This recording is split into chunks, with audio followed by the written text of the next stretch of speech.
So on this second part, I'll be showing you how to do the setup using the external radio. So the first part, we're using the internal radios that are inside the receivers. So for this part, I will be showing you how to use this external radio with your receivers.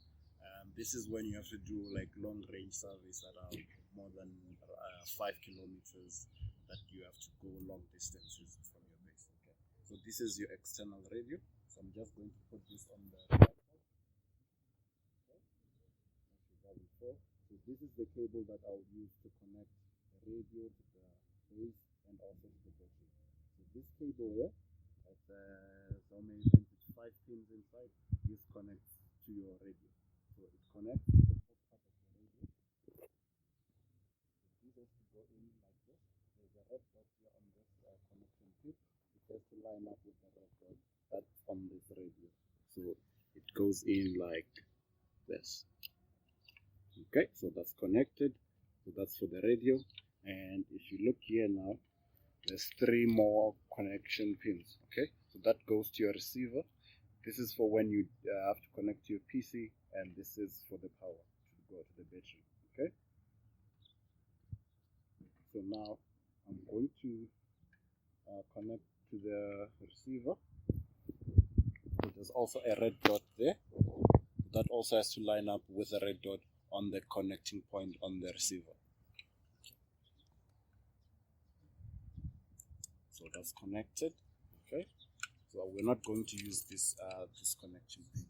Okay, so that's just going to be unoccupied. And this is for the battery. So that connects. This is a kettle connector for you to connect this to your battery. So this is your battery here. So it's inside this bag. If I open this bag, so this is your battery. Okay.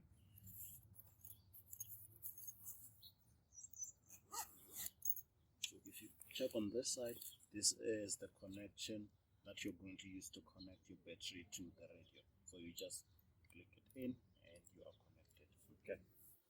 So what we're going to do now is we're going to connect the antenna from the radio to the antenna for the external radio. So this is the extension port for that for the antenna.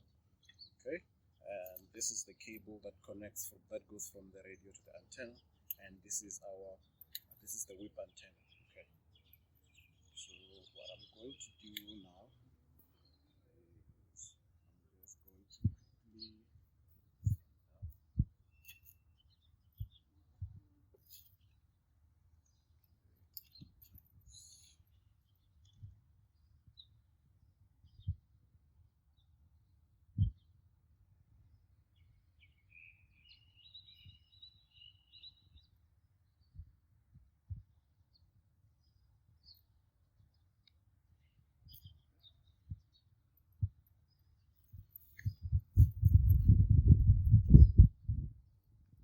this end goes to the radio.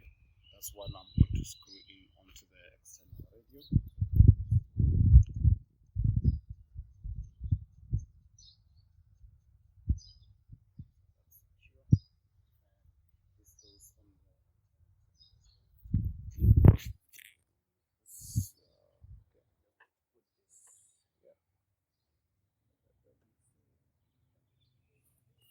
This is my whip antenna and the extension.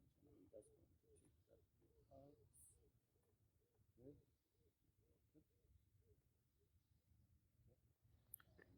This bit here goes on top here. That's the whip antenna.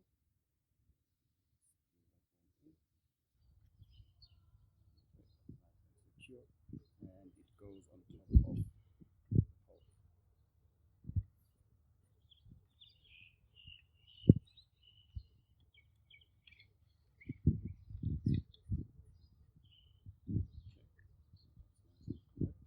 And what I'll do is you place this on a tripod. Any kind of hole that you can use to extend your antenna.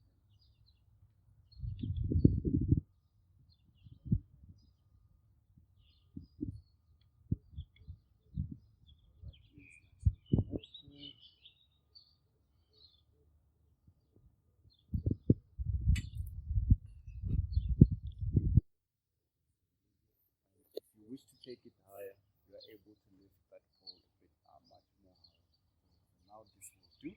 Okay, so now all we have to do is to start the setup so that you can link your external radio to your receiver for the base and to your rover as well. Okay, so what I'm going to do now is I'm just going to turn on the radio. Just press the power button and it turns on. Okay, it will also show you the channel that's set on, so that is channel 3. Okay, that's channel 3. That's the channel that we're going to be using. Okay, I'm going to put it back. Okay, and I'm going to turn on the base, and you will also notice that I've removed the antenna that was on top here because we don't need that one anymore. We're using that antenna now. Okay, so that's all. So let's go to the controller now here. So now we are on device. Okay, let me just exit so you can see from the beginning. Okay, I'll just start the High Survey app. Tracked.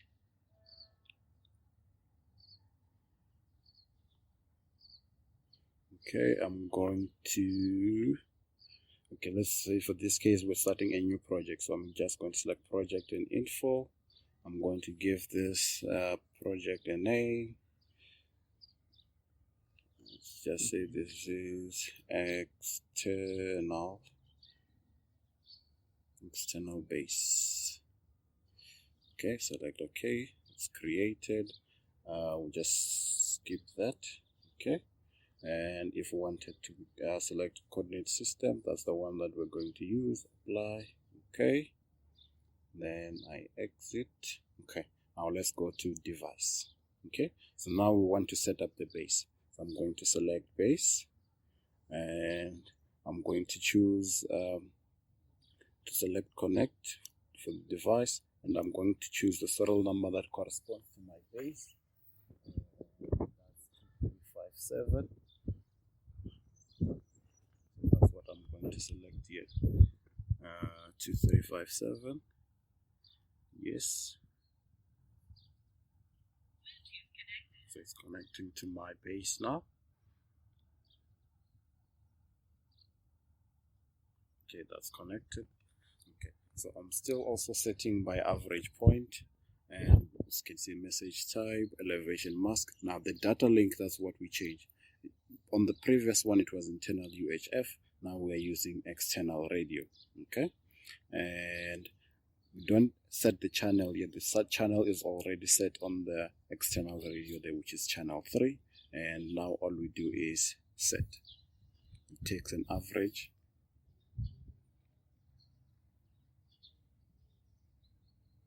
Okay, now my base station is ready, and you want to set your rover now. I'm going to select yes. Bluetooth disconnected. Okay, I'm going to turn on my rover.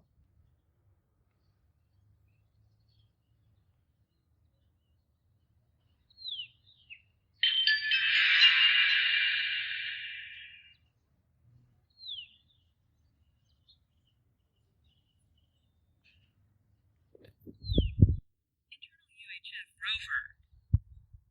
Okay, that's on. I'm going to select connect, and I'm going to select the rover. Select yes. Tracked. Bluetooth connected. It's connecting to the Bluetooth now. Okay, so that's connected. So now let's check the parameters. Elevation mask, that's okay. Data link. For the rover still uses its internal UHF because it's receiving using the internal radio inside the rover. The protocol now, we have to change that to trim talk 450S. That's the protocol that the external radio uses. You'll note that when we were using the internal radio, we were using the Pacific Crest one. So now we're going to use the trim talk. And channel is channel 3, and then we're going to select set. And it's set successfully, and RTK is fixed, if you can see here at the bottom. So if I go out and I go to survey, detail survey, I'm able to collect my points. Okay, so if you can look up here, so there are 17 common satellites that are being tracked between the base and the rover out of a total of 25 satellites. And if you look at that number there, that shows 1 and 2, that's your latency, and 95 there, that's the battery power in your receiver. So if I select there, okay, I can see that clearly the RTK is fixed, my latency, the coordinates that I'm currently on now, the HRMS and the VRMS, okay. And if I wanted to reset our RTK, I'll do that reset over there. So if I select base station in the bottom, it shows me the coordinates of the base and the baseline length. So that's the length between the base and where the rover is positioned at the moment.